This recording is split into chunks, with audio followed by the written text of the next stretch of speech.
영유아 친구들이 보이는 유아 자위 행위는요, 일정 부분 감각을 추구하고자 하는 행동입니다. 우연히 본인이 어쩌다가 느껴봤는데 상당히 뭔가 추구할 만한 흥미로운 자극을 생식기에서 느낀 거예요. 그런데 문제는 자꾸 하고 싶잖아요.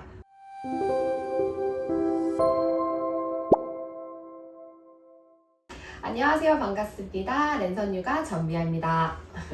오늘은 많은 엄마, 아빠, 어른들이 당혹스럽고 어떻게 해야 될지 잘 모르겠는 주제, 유아 자위를 주제로 가지고 왔는데요. 아마 많은 부모님들이 내 아이가 영유아, 아직 어린데 왜 이런 유아 자위 행동을 하는 거지? 하고 의문스럽기도 하고, 무엇보다 어른의 입장에서 상당히 당혹스러움을 경험하실 수 있어요. 그래서 이제 이런 질문들을 또 많이들 주셔서 오늘은 유아 자위를 주제로 준비해 왔습니다.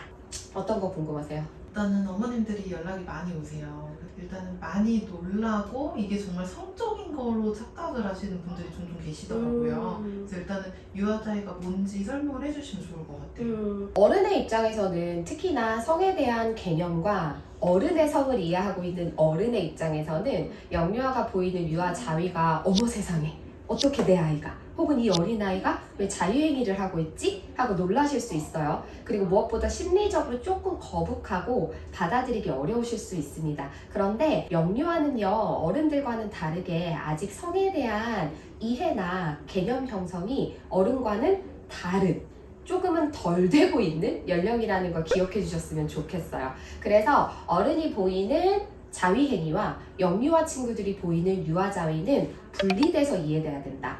그렇다라고 한다면 유아 자위를 왜 하는 거냐, 무엇이냐라고 했을 때, 영유아 친구들이 보이는 유아 자위 행위는요, 일정 부분 감각을 추구하고자 하는 행동입니다.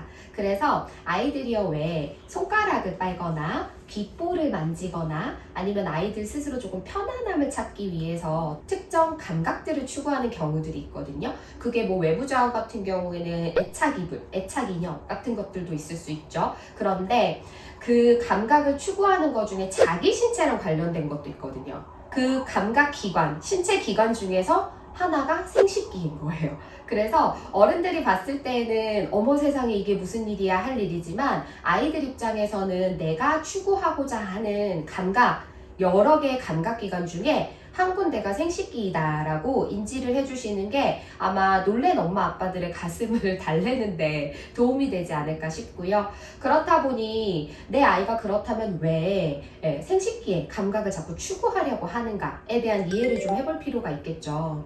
대부분 좀 기질적으로 까다롭거나 예민한 친구들, 불안을 느끼는 친구들은요, 감각을 추구하고 감각을 반복함으로써 심리적 완화감을 경험하는 경우가 많아요. 그래서 좀 까다롭고 예민하고 불안이 높은 친구들은 손가락을 빨거나 손톱을 물어뜯거나 귓볼을 만지거나 머리카락을 꼬거나 아니면 뭐 애착 인형, 애착 이불에 다른 친구들보다 과도한 집착을 보인다거나 할 수 있거든요. 근데 그 중에서 하나가 이제 우연히 본인이 어쩌다가 느껴봤는데 상당히 뭔가 추구할 만한 흥미로운 자극을 생식기에서 느낀 거예요. 그러면 그걸 반복하게 되죠.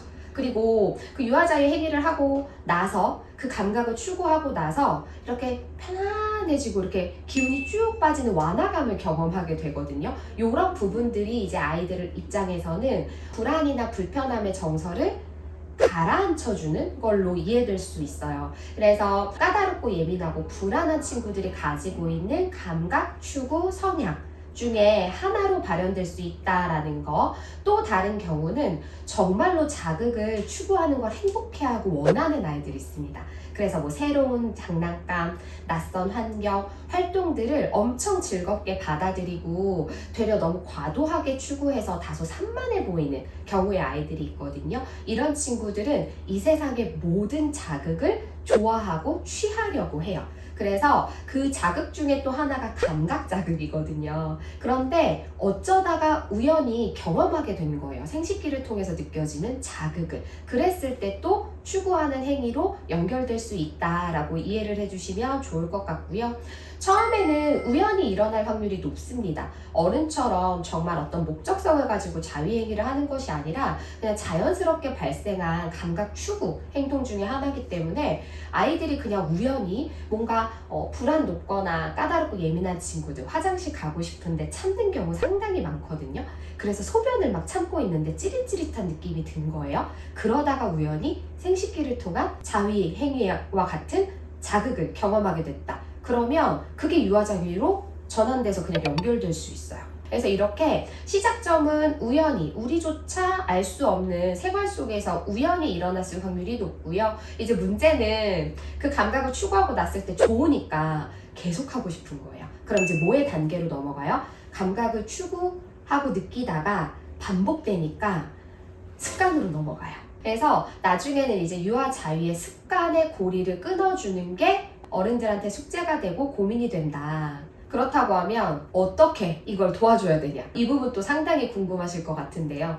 일단 습관이라는 걸로 생각을 해보면요. 습관은 행동이 계속 지속되고 연속됐을 때 더 굳건하게 자리를 잡거든요. 그러니까 이 말인 즉슨 작고 지속되고 반복되는 고리를 끊어주면 습관에서 점점 멀어질 수 있다라는 거죠. 그래서 아이들이 집에서 조금 심심하거나 지루할 때 할 수도 있고요. 뭔가 되게 불안하고 텐션이 올라왔을 때 나도 모르게 그런 행위를 하고 있을 수 있어요. 근데 요럴 때에는 아이들한테 야, 안 돼! 하지마! 이게 뭐야? 아니야! 그런 거 하면 안 돼! 나쁜 거야! 이런 반응들은요, 아이들로 하여금 나도 모르게 하고 있었던 이 행동이 금기시되고 잘못된 거구나 라는 인식을 심어주게 돼요. 그런데 문제는 자꾸 하고 싶잖아요. 왜 우리 하지 말라고 하면 더 몰래 추구하고 싶은 인간의 묘한 심리가 있죠. 그러다 보니 아이들이 엄마 아빠를 벗어나서 몰래 할 수 있어요. 이렇게 되면 정말 통과 제리처럼요, 몰래 하는 아이, 그걸 찾아서 안 된다고 하는 엄마 아빠, 관계적으로 갈등이 일어나고 불편해질 수 있습니다. 그리고 몰래 숨어서 하게 되면 습관의 고리를 끊는 게 되려 더 어려워질 수 있다는 거 기억해 주시면 좋을 것 같아요. 그래서 아이들이 만약에 심심하거나 지루하거나 혹은 별다른 이유를 모르겠는데 유아자위 행위하는 걸 발견했다 라고 한다면 모모야 우리 앉아볼까? 앉아줘. 그쵸? 왜냐하면 동시에 일어날 수 없죠. 유아 자유행위를 할 때 아이들은 대부분 엎드려 있거든요. 그럼 행동이 전환이 일어나면서 자유행위가 지속되는 고리가 끊길 수 있고요. 만약에 스스로 안 왔는데 연령이 좀 어리다라고 하면 그냥 들어서 이렇게 쓱 자연스럽게 앉혀주셔도 괜찮아요. 아니면 뭐 그 행동이 지속되지 않고 전환될 수 있게 하는 거, 모모야 우리 간식 먹을까? 모모야 엄마 저거 필요한데 휴지 좀 부탁해. 이런 식으로 아이가 하고 있는 행위에서 자연스럽게 벗어날 수 있게 이끌어 주시는 거, 아마 생활 속에서 이런 아이디어를 고민하시는 게 엄마 아빠의 숙제이지 않을까 싶고요. 분명히 이렇게 아이들이 반복된 자유행위를 할 때에 그 고리를 끊어주시려고 자연스럽게 다가가 주시면 점진적으로 소거될 수 있을 거다라는 거 기억해 주시면 좋을 것 같아요. 아이들이 낮잠을 자거나 밤잠을 잘 때 마치 수면의식처럼 자유행위를 하고 나서 잠드는 경우들, 이 부분에 대해서도 많은 부모님들이 고민으로 말씀을 주시는데 사실은 아이가 자야 될 상황이기 때문에 아이를 들어 앉힌다거나 아니면 다른 행동으로 전환을 요청하는 게 쉽지가 않아요. 그리고 사실 적합하지 않은 상황이죠. 그래서 이럴 때에는 기본적으로 유아자위가 감각에 대한 완화, 추구의 행동이다라고 했을 때에 다른 감각으로의 전환, 그래서 뭐 따뜻한 이불, 부드럽고 포근한 인형, 베개, 그 외에도 내 아이가 조금 더 선호하는 자극으로 대체 전환을 시켜주시는 게 조금 더 알맞은 방법일 수 있고요. 아이가 뭐 손수건을 이렇게 만지면서 시간이 조금 걸리더라도 잠이 들게, 그리고 여기서 가장 중요한 건 아이가 어찌됐건 유아자위를 계속 하고 잠이 들고 싶은데 그러지 못하기 때문에 엄마 아빠가 없으면 또 그 행위를 할 수 있어요. 그래서 다른 대체물로 편안함을 느끼면서 잠이 드는 그 시간까지 부모가 함께 해주는 게 또 필요할 수도 있다는 것도 같이 참고해서 적용해 주시면 도움이 될 것 같아요. 어린이집에서 그런 행동을 보인다고 했을 때 그때는 이제 엄마가 바로 직접적으로 케어가 안 되니까 그때는 어떤 식으로 해야 될지. 그쵸. 집에 있을 때는 이제 내 눈에 보이고 내가 개입을 할 수 있으니까 괜찮은데 어린이집에서 그런다라고 하면 이제 엄마나 아빠가 개입하기는 좀 어렵죠. 하지만 어린이집엔 누가 있어요? 교사가 있어요. 보육교사가 있기 때문에 선생님하고 개방해서 논의해 주시는 자세가 좀 필요할 거고 아마 습관적으로 나오고 있는 행위다라고 한다면 어린이집 선생님이 이미 알고 계실 수도 있어요. 그래서 무엇보다 우리는 양육 협력자이자 협조자죠. 그래서 가정의 양육자들과 기관의 양육자, 보육교사 분하고 소통을 하기 시작하시면 되고요. 보육교사분에게 어떻게 해주고 계신지 한번 물어보시고 만약에 선생님도 조금 곤란해 하시거나 집에서도 이런가요? 어떻게 해주고 계신가요?를 먼저 물어봐 주신다면 적어도 이 영상을 보시는 분들은 담임 선생님에게 요러요러한 거라고 해요. 요렇게 한번 지도해 주세요 라고 요청할 수 있을 것 같거든요. 그래서 보육교사와 개방해서 소통할 것, 어떻게 다뤄줘야 되는지 이 영상을 통해서 배운 대로 담임 선생님에게 전달해 주실 것, 요렇게 되면 엄마 아빠의 직간접적인 영향력을 행사할 수 있지 않을까 싶습니다. 그러면 유아자의는 자극을 추구하는 것에서 나타나는데 정서적인 영향이나 애착이나 이런 거에 부모에 대한 어떤 영향 이런 것도 혹시 있나요? 그럴 수 있죠. 왜냐하면 감각을 추구한다라는 건 내 마음을 달래기 위해서 혹은 정말 그 감각 추구가 즐거워서이거든요. 근데 특히나 내 마음을 달래기 위해서 감각을 추구한다라고 한다면 마음이 불편한 거잖아요. 어딘가가. 그러면은 그 마음이 왜 불편한가를 찾아봤을 때 다른 사람들보다 쉽게 불안을 느끼거나 아니면 충분한 애착이나 주 양육자와의 관계에서 안정성을 경험하지 못할 때에 나를 달래고 편안하게 해주기 위해서 감각을 추구할 수 있죠. 그리고 그 감각을 추구하는 행위 중에서 하나가 이제 유아자위로 나타날 수도 있다라는 거. 그런데 이런 건 섣불리 판단하는 걸 지양했으면 좋겠어요. 어찌됐건 우리 가정의 양육 환경, 나를 객관적으로 돌아보고 내 아이하고 크게 문제가 없는데도 불구하고 유아자위가 나온다라고 했을 때에는 내 아이의 기질적인 특성과 그에 따른 감각 추구 행동일 수도 있다라는 걸로 조금 더 보편적이고 건강하게 인식하고 다가가 주셨으면 좋겠습니다.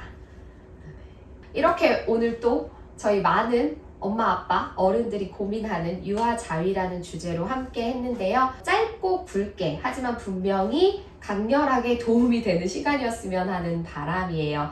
만약에 내 아이의 감각 추구 성향이 혹시 부모 자녀의 건강하지 못한 관계 때문일지 아니면 양육 환경의 어떤 불안한 요소로 인해서 나타나는 건 아닐지 고민이 되신다라고 한다면 지역사회에 이런 전문성을 가지고 있는 전문가들이 있지요. 주저하지 말고 한 번쯤 찾아가서 같이 고민하고 논해보셨으면 좋겠고요. 그렇게 적절한 전문가의 지원을 받았을 때에 우리는 이런 위기를 또 건강하게 잘 넘어갈 수도 있습니다. 그러니 내 아이가 유아자위를 하니까 이상한데 전문가를 찾아가면 내 아이가 또 이상한 아이처럼 보여지는 건 아닐까? 이런 염려를 하기보다는요. 무엇을 우리가 놓치고 있는지 어떤 도움을 주면 좋을지를 생각하시면서 전문가 자원을 적극 활용하셨으면 좋겠어요. 오늘도 함께 해주셔서 너무 감사하고요. 오늘 이 시간 또한 유익함으로 다가갔으면 하는 바람입니다. 그럼 저는 또 다음번에 궁금해하시는 질문사항들 들고 오도록 하겠습니다. 감사합니다.